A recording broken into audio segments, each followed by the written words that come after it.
Hi hello ಸ್ನೇಹಿತರೆ, ನಮಸ್ಕಾರ. ಎಲ್ಲರಿಗೂ ಕೂಡ welcome back to your my channel. ಬನ್ನಿ ಸ್ನೇಹಿತರೆ, ಬನ್ನಿ ವೀಕ್ಷಕರೇ, ಇವತ್ತಿನ ವಿಡಿಯೋದಲ್ಲಿ ನಿಮಗಾಗಿ ತುಂಬಾ ಒಳ್ಳೆ ಹೇರ್ ರೆಮಿಡಿ ತೊಗೊಂಬಂದಿದ್ದೀನಿ. ಅದು ಯಾವ ರೀತಿ ಮಾಡ್ತೀನಿ ಅಂತ ತೋರಿಸ್ತೀನಿ. ಇಲ್ಲಿ ನಾನು ರಾತ್ರಿ ಮೆಂತ್ಯಕಾಳು ನೆನೆ ಹಾಕ್ಕೊಂಡಿದ್ದೀನಿ. ಈ ರೀತಿ ಮೆಂತ್ಯಕಾಳು ರಾತ್ರಿ 1-2 ಸ್ಪೂನಷ್ಟು ನೆನೆ ಹಾಕ್ಕೊಂಡ್ರೆ ಸಾಕಾಗುತ್ತೆ, ತುಂಬಾ ಜಾಸ್ತಿ ಆಗುತ್ತೆ.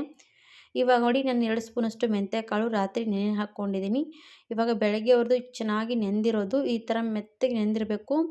2 ದಿನ ನೆಂದರೂ ಕೂಡ ಏನು ಪರವಾಗಿಲ್ಲ, ತುಂಬಾ ಜಾಸ್ತಿ ಒಳ್ಳೆ ರಿಸಲ್ಟ್ ಸಿಗುತ್ತೆ. ಹಾಗಾಗಿ ಈ ರೀತಿ ಮೆಂತ್ಯಕಾಳು ನೆನೆ ಹಾಕ್ಕೊಂಡು ತೊಗೊಂಡಿರ್ತೀವಲ್ವ, ಇದು ಏನು ಮಾಡಬೇಕಂತ ನಿಮಗೂ ಕೂಡ ಹೇಳ್ತೀನಿ.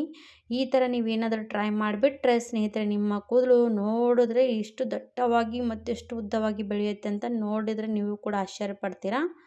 ಆಮೇಲೆ ನಾವು ಇವಾಗ ಏನು ಮಾಡಬೇಕಂದ್ರೆ, ಒಂದು ಮಿಕ್ಸಿ ಜಾರ್ ತಗೊಂಡು ಇವಾಗ ಮಿಕ್ಸಿ ಜಾರ್ ಒಳಗಡೆ ನಾನು ಇವಾಗ ಮೆಂತ್ಯಕಾಳು ಹಾಕ್ತಾಯಿದ್ದೀನಿ. ಈ ರೀತಿ ಎಲ್ಲನೂ ಕೂಡ ನೀರು ಜಾನಿಸ್ಕೊಂಡು ಹಾಕ್ಕೊಂಡ್ಬಿಡಿ. ಮತ್ತು ಸ್ವಲ್ಪ ಸ್ವಲ್ಪ ಇದು ನೀರು ಹಾಕ್ಕೋಬೇಕಾಗುತ್ತೆ, ಸೈಡಿಗೆ ಇಟ್ಕೊಂಡ್ಬಿಡಿ, ನೀರು ಚೆಲ್ಲೋದಕ್ಕೆ ಹೋಗಬೇಡಿ. ನೀರಿನಿಂದ ಕೂಡ ಒಳ್ಳೆ ರಿಸಲ್ಟ್ ಇರುತ್ತೆ, ನೀರಲ್ಲಿ ಶಕ್ತಿ ಜಾಸ್ತಿ ಇರುತ್ತೆ. ಇವಾಗ ನೋಡಿ, ನಾನು ಸ್ವಲ್ಪ ನೀರು ಹಾಕ್ಕೊಂಡು ಗ್ರೈಂಡ್ ಮಾಡ್ತೀನಿ. ಗ್ರೈಂಡ್ ಮಾಡ್ಕೊಂಡು ಬಂದಮೇಲೆ ಮತ್ತೆ ನಾನು ಸ್ವಲ್ಪ ನೀರು ಹಾಕ್ತೀನಿ. ಇಷ್ಟಿಷ್ಟೇ ನೀರು ಹಾಕಿ ಎಲ್ಲ ಕೂಡ ಉಳಿದಿರುವಂಥ ನೀರು ಇದರಲ್ಲೇ ಹಾಕ್ಕೊಂಡು ನಾನು ಗ್ರೈಂಡ್ ಮಾಡ್ಕೊಂಡು ಬರ್ತೀನಿ. ಸ್ವಲ್ಪ ಕೂಡ ನೀರು ವೇಸ್ಟ್ ಮಾಡಬಾರ್ದು ಇದು ನೀರು. ಇವಾಗ ನೋಡಿ, ಈ ಪೇಸ್ಟ್ ರೆಡಿ ಆಯಿತು. ಇವಾಗ ಇದು ಪೇಸ್ಟ್ ರೆಡಿ ಆದಮೇಲೆ ನಾನು ಇವಾಗ ಇದು ಬೌಲಲ್ಲಿ ತೆಕ್ಕೊಳ್ತಾ ಇದ್ದೀನಿ. ಪೂರ್ತಿ ನುಣ್ಣಗೆ ರುಬ್ಕೋಬೇಕು. ನಾವು ಚಟ್ನಿ ಯಾವ ರೀತಿ ರುಬ್ತೀವೋ ಅದೇ ಥರವಾಗಿ ಇದು ಮೆಂತ್ಯಕಾಳು ಕೂಡ ರುಬ್ಕೋಬೇಕು. ಮೆಂತ್ಯಕಾಳು ಎಷ್ಟು ಚೆನ್ನಾಗಿ ನೆಂದಿರುತ್ತಲ್ವ ಅಷ್ಟು ಚೆನ್ನಾಗಿ ಗ್ರೈಂಡ್ ಮಾಡಿದಾಗ ತುಂಬ ನುಣ್ಣಗಾಗುತ್ತೆ. ಈ ಥರನೂ ರುಬ್ಕೊಂಡು ತೊಗೊಂಡಿದ್ದೀನಿ. ಇವಾಗ ರುಬ್ಬಿರೋಂಥ ಪೇಸ್ಟ್ ರೆಡಿಯಾಗಿರೋದು. ಇವಾಗ ಏನು ಮಾಡಬೇಕು ನೋಡಿ, ಎಷ್ಟು ಚೆನ್ನಾಗಿ ಗ್ರೈಂಡ್ ಮಾಡ್ಕೊಂಡಿದ್ದೀನಿ. ಒಂಥರ ಜೆಲ್ ಥರ ಕಾಣಿಸುತ್ತೆ. ಇದು ಜೆಲ್ ಇರುತ್ತಲ್ವ, ಇದು ತುಂಬಾ ಒಳ್ಳೆ ಶಕ್ತಿ ಇರುವಂಥದ್ದು ಮೆಂತ್ಯಕಾಳು ಜೆಲ್ಲು. ಇವಾಗ ಇದರಿಂದ ನಮ್ಮ ಕೂದಲಿಗೆ ಯಾವ ರೀತಿ ರಿಸಲ್ಟ್ ಸಿಗುತ್ತೆ ಅಂತ ಇನ್ನೂ ಕೂಡ ಬಾಕಿ ಇರುವಂಥದ್ದು, ಇದರಲ್ಲಿ ಏನೆಲ್ಲ ಮಿಕ್ಸ್ ಮಾಡಬೇಕಂತ ಹೇಳ್ತೀನಿ ಬನ್ನಿ. ಇವಾಗ ಈ ಕಡೆ ಒಂದು ಬೌಲ್ ತೊಗೊಂಡಿದ್ದೀನಿ. ಈ ಬೌಲ್ ಒಳಗಡೆ ನಾನು ಏನು ಹಾಕ್ಕೊಳ್ತಾ ಇದ್ದೀನಿ ಅಂದರೆ, ನಾನು ಇವಾಗ ದಾಸವಾಳದ ಹೂವು, ಒಣಗಿರುವಂಥ ಹೂವು ಹಾಕ್ಕೋಬೇಕು ಸ್ನೇಹಿತರೆ. ದಾಸವಾಳದ ಹೂವು ಒಣಗಿರುತ್ತಲ್ವ ಅದು ಹಾಕ್ಕೋಬೇಕು. ನಿಮ್ಮ ಹತ್ರ ಇದ್ದರೆ ಒಣಗಿರುವಂಥ ಹೂವು ಇದ್ದರೆ ತಗೊಳ್ಳಿ, ಇಲ್ಲಾಂದರೆ ಫ್ರೆಶ್ ಆಗಿರುವಂಥ ಹೂವು ಕೂಡ ತೊಗೋಬೇಕು. ಅದ್ರ ಜೊತೆಗೆ ನಾನು ಇವಾಗ ಅಕ್ಷೆ ಬೀಜ ಹಾಕ್ತಾಯಿದ್ದೀನಿ ನೋಡಿ, ಅಕ್ಷೆ ಬೀಜ ಅಂತೀವಲ್ವ, ಅದು 1-2 ಸ್ಪೂನಷ್ಟು ಹಾಕಿದ್ದೀನಿ. ಹಾಕಿ ಮತ್ತು ನಾನು ಇವಾಗ ಅದಕ್ಕೆ 1 ಬಟ್ಲಷ್ಟು ನೀರು ಹಾಕ್ತೀನಿ. ಇವಾಗ ಇದು 1 ಬಟ್ಲಷ್ಟು ನೀರು ಹಾಕಿರ್ತೀವಲ್ವ, ಇದು ಕುದಿಯೋಕೆ ಇಡಬೇಕು. ಚೆನ್ನಾಗಿ ಕುದಿಬೇಕು. 1 ಬಟ್ಲಷ್ಟು ನೀರು ನೋಡಿ, ಅದು ಅರ್ಧದಷ್ಟು ಆಗಬೇಕು. ಅಲ್ಲಿವರೆಗೂ ನಾನು ಕುದಿಸ್ಕೊಳ್ತೀನಿ. ಮತ್ತು ಕಲರು ಕೂಡ ತುಂಬಾ ಚೆನ್ನಾಗಿ ಚೇಂಜ್ ಆಗುತ್ತೆ ನೋಡಿ. ಇದರಲ್ಲಿ ನಾವು ಅಕ್ಷೆ ಬೀಜ ಹಾಕಿರ್ತೀವಿ, ಅದೊಂಥರ ಜೆಲ್ ಬಿಟ್ಕೊಳ್ಳುತ್ತೆ. ಅದರಿಂದ ಮತ್ತೆ ನಾವು ದಾಸವಾಳದ ಹೂವು ಕೂಡ ಹಾಕಿರ್ತೀವಲ್ವ, ಅದರಿಂದ ಅದಕ್ಕೆ ಕಲರು ತುಂಬಾ ಚೆನ್ನಾಗಿ ಬರುತ್ತೆ ನೋಡಿ. ತೋರಿಸ್ತೀನಿ ನಿಮಗೆ. ಈ ಥರ ಏನಾದರೂ ನಾವು ಪ್ಯಾಕ್ ಯೂಸ್ ಮಾಡಿದ್ವಿ ಅಂದರೆ ನಮ್ಮ ತಲೆಯಲ್ಲಿ ಎಲ್ಲೆಲ್ಲಿ ಕೂದಲು ಬೆಳೆದಿರಲ್ಲ ಅಲ್ಲೆಲ್ಲ ಹಚ್ತಾ ಬಂದರೆ ನಮ್ಮ ಕೂದಲು ಚೆನ್ನಾಗಿ ಅಲ್ಲಿ ಗ್ರೋತ್ ಆಗೋದಕ್ಕೆ ಸ್ಟಾರ್ಟ್ ಆಗುತ್ತೆ ಸ್ನೇಹಿತರೆ. ಇವಾಗ ನೋಡಿ, ನಾನು ಕುದಿಸಿದ್ದೀನಿ. 1-5 ನಿಮಿಷ ಕುದಿಸಿದ್ರೆ ಈ ರೀತಿ ಕಲರ್ ಕೂಡ ಬಂದಿರುತ್ತೆ. ಮತ್ತು ಇದು ಸ್ಟವ್ ಆಫ್ ಮಾಡಬೇಕು ನೋಡಿ. ಎಲ್ಲನೂ ಕೂಡ ನೀರು ಅಬ್ಸರ್ವ್ ಮಾಡ್ಕೊಂಡಿರುತ್ತೆ. ಇದರಲ್ಲಿ ನೋಡ್ತಾ ಇರ್ಬೋದು, ನಾನು 1 ಬಟ್ಲಷ್ಟು ನೀರು ಹಾಕಿದ್ದೀನಿ. ಇವಾಗ ಎಷ್ಟು ನೀರು ಎಲ್ಲ ಕೂಡ ಅಬ್ಸರ್ವ್ ಮಾಡ್ಕೊಂಡು ತೊಗೊಂಡಿರೋದು. ಇವಾಗ ನಮಗೆ ಇದು ನೀರು ಏನು ಸಿಗುತ್ತೆ ಅಂತ ನೀವು ಯೋಚನೆ ಮಾಡ್ತಿರ್ತೀರ, ಸ್ವಲ್ಪ ನಿಂದಿರಿ ಹೇಳ್ತೀನಿ. ಇವಾಗ ಇದೇನು ಮಾಡಬೇಕಂದ್ರೆ, ನಾವು ಒಂದು ಟೀ ಸೋಸುವಂಥದ್ದು ಚಾಳನಿ ತೊಗೊಂಡು ನಾವು ಇವಾಗ ಸೋದಿಸ್ಕೊಂಡು ತೊಗೋಬೇಕು. ಇವಾಗ ನಾನು ಸೋದಿಸ್ಕೊಂಡು ತೊಗೊಳ್ತೀನಿ. ಈ ರೀತಿ ಸ್ವಲ್ಪ ಬಿಸಿ ಇರುವಾಗಲೇ ಸೋದಿಸ್ಕೊಂಡು ತೊಗೊಂಡ್ಬಿಡಿ. ನೋಡಿ, ಕಲರ್ ನೋಡಿ ಎಷ್ಟು ಚೆನ್ನಾಗಿ ಬಂದಿರೋದು. ಇವಾಗ ಇದರಲ್ಲಿ ಸ್ವಲ್ಪ ಒತ್ತುತ್ತಿ ನಾವು ಸೋದಿಸ್ಕೊಂಡು ತೊಗೊಂಡು ಬಂದರೆ ಎಲ್ಲನೂ ಕೂಡ ನೀರು ಬಿಟ್ಕೊಳ್ಳುತ್ತೆ. ಇದರಲ್ಲಿರೋಂಥ ಜೆಲ್ ಎಲ್ಲ ಕೂಡ ಬಿಟ್ಕೊಳ್ಳುತ್ತೆ ನೋಡಿ. ಈ ಥರ ಸ್ವಲ್ಪ ಪ್ರೆಸ್ ಮಾಡಬೇಕು. ಸ್ಪೂನಿಂದ ಚೆನ್ನಾಗಿ ಪ್ರೆಸ್ ಮಾಡಿದ್ವಿ ಅಂದರೆ ಈ ಥರ ಜೆಲ್ ಚೆನ್ನಾಗಿ ಬಿಸಿ ಇರುವಾಗಲೇ ನಾವು ಈ ಥರ ಸೋದಿಸ್ಕೊಂಡು ತೊಗೋಬೇಕು.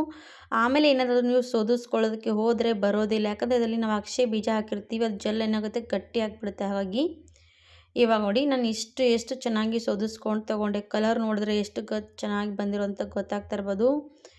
ಈ ಥರ ನಮಗೆ ಕೂದಲಿಗೆ ಒಳ್ಳೆ ಶಕ್ತಿ ಸಿಗುವಂಥದ್ದು.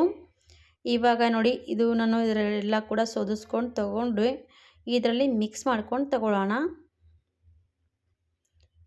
ಈ ಎಲ್ಲನೂ ಕೂಡ ಪ್ಯಾಕಲ್ಲಿ ಮಿಕ್ಸ್ ಮಾಡ್ಕೊಂಡು ತೊಗೊಂಡ್ವಿ ಅಂದರೆ ನಮ್ಮ ತಲೆಗೆ ಈ ಇರುವಂಥ ಪ್ಯಾಕ್ ಹಚ್ತಾ ಬಂದರೆ ನಮ್ಮ ತಲೆಯಲ್ಲಿ ಎಲ್ಲೆಲ್ಲಿ ಕೂದಲು ಇಲ್ಲದೇ ಇದ್ದರೂ ಕೂಡ ಕೂದಲು ಬೆಳೆಯುತ್ತೆ. ಹಾಗೆ ನಮ್ಮ ಕೂದಲಿಗೆ ಬುಡದಲ್ಲಿ ಕೂದಲು ಒಂದೊಂದು ಸರ್ತಿ ಡಬಲ್ ಕೂದಲು ಬರುತ್ತಲ್ವ, ಒಂದೊಂದೇ ಕೂದಲಲ್ಲಿ 2 ಕೂದಲು ಬೆಳೆದಿರುತ್ತೆ. ಅದರಲ್ಲಿ ಕೂಡ ಇದು ಹಚ್ತಾ ಬಂದರೂ ಕೂಡ ಅಲ್ಲಿ ಕೂಡ ಕೂದಲು ಚೆನ್ನಾಗಿ ಗ್ರೋತ್ ಆಗೋದಕ್ಕೆ ಸ್ಟಾರ್ಟ್ ಆಗುತ್ತೆ.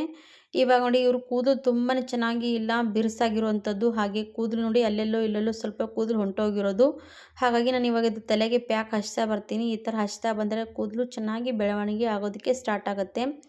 ಈ ಮೆಂತ್ಯಕಾಳಲ್ಲಿ ತುಂಬಾ ಗುಣಮಟ್ಟ ಶಕ್ತಿ, ಯಾಕಂದರೆ ಇದರಲ್ಲಿ ನಾವು ಕೂದಲು ಎಲ್ಲೇ ಕೂದಲು ಇಲ್ಲದೇ ಇದ್ದರೂ ಕೂಡ ಕೂದಲು ಬರುತ್ತೆ. ಹಾಗೆ ನಮ್ಮ ಕೂದಲಿಗೆ ಇದರಲ್ಲಿ ಎಣ್ಣೆ ಕಾಯಿಸಿದ್ರು ಹಚ್ಚಿದ್ರು ಕೂಡ ಕೂದಲು ಕೂಡ ಗ್ರೋತ್ ಆಗುವಂಥ ಶಕ್ತಿ ಇರುತ್ತೆ. ಹಾಗೆ ಈ ಪ್ಯಾಕ್ ಯಾಕೆ ಹಚ್ತೀವಿ ಅಂದರೆ ಈ ಬುಡದಲ್ಲಿ ನೋಡ್ತಾ ಇರ್ಬೋದು, ಎಲ್ಲೆಲ್ಲಿ ಕೂದಲು ಜಾಸ್ತಿ ಹೊಂಟೋಗಿರುತ್ತಲ್ವ ಅಲ್ಲಿ ಈ ರೀತಿ ಹಚ್ತಾ ಬಂದರೆ ನಮಗೆ ಕೂದಲಿಗೆ ಶಕ್ತಿ ಸಿಗುತ್ತೆ, ನಮ್ಮ ಸ್ಕಿನ್ ಕೂಡ ಸಾಫ್ಟ್ ಆಗುತ್ತೆ, ಅದರಿಂದ ನಮ್ಮ ಕೂದಲು ಬೆಳವಣಿಗೆ ಆಗುತ್ತೆ.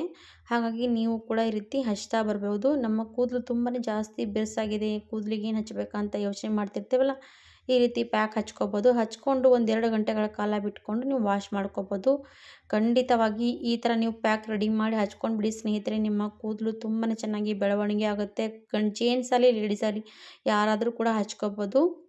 ಇವಾಗ ನೋಡಿ ಇವ್ರ ತಲೆಯಲ್ಲಿ ಜಾಸ್ತಿ ಕೂದಲು ಹೊಂಟೋಗಿರೋದು, ಹಾಗೆ ಕೂದಲು ಜಾಸ್ತಿ ಬೆಳೀತಾ ಇಲ್ಲ, ಒಂದೊಂದು ಏನಾಗುತ್ತೆ ಜಾಸ್ತಿ ಕೂದಲು ಹೊಂಟೋಗಿರೋದಲ್ವ, ಹಾಗೆ ತುಂಬಾ ಬಿರುಸಾಗಿತ್ತು, ಅದಕ್ಕೋಸ್ಕರ ಈ ರೀತಿ ಹಚ್ಚಿದ್ದೀನಿ. ಹಚ್ಚಿ 2 ಗಂಟೆಗಳ ಕಾಲ ವಾಶ್ ಮಾಡಿಬಿಡಿ.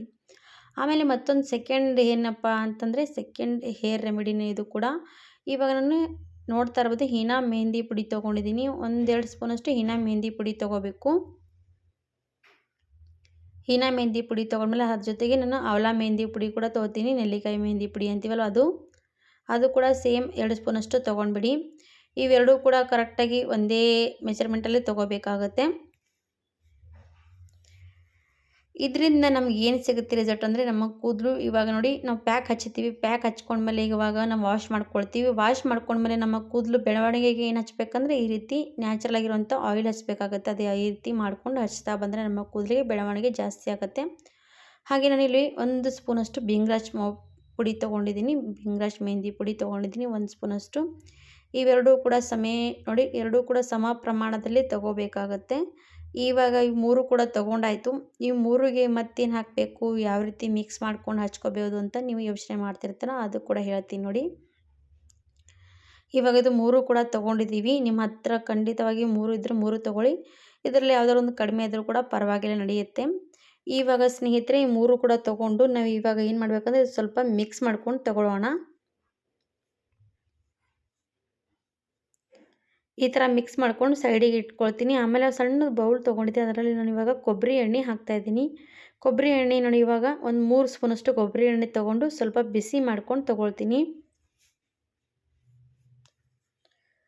ಈ ರೀತಿ ಸ್ವಲ್ಪ ಬಿಸಿ ಮಾಡಬೇಕು ಎಣ್ಣೆ. ನಾವು ಎಣ್ಣೆ ಜಾಸ್ತಿ ಕಾಯಿಸ್ತೀವಿ ಅಂದರೆ ಎಣ್ಣೆ ಸುಟ್ಟು ಹೋಗುತ್ತೆ, ಅದಕ್ಕೋಸ್ಕರ ಸ್ವಲ್ಪ ಮೀಡಿಯಮ್ ಬಿಸಿ ಮಾಡ್ಕೊಂಡು ತೊಗೊಳ್ಳಿ.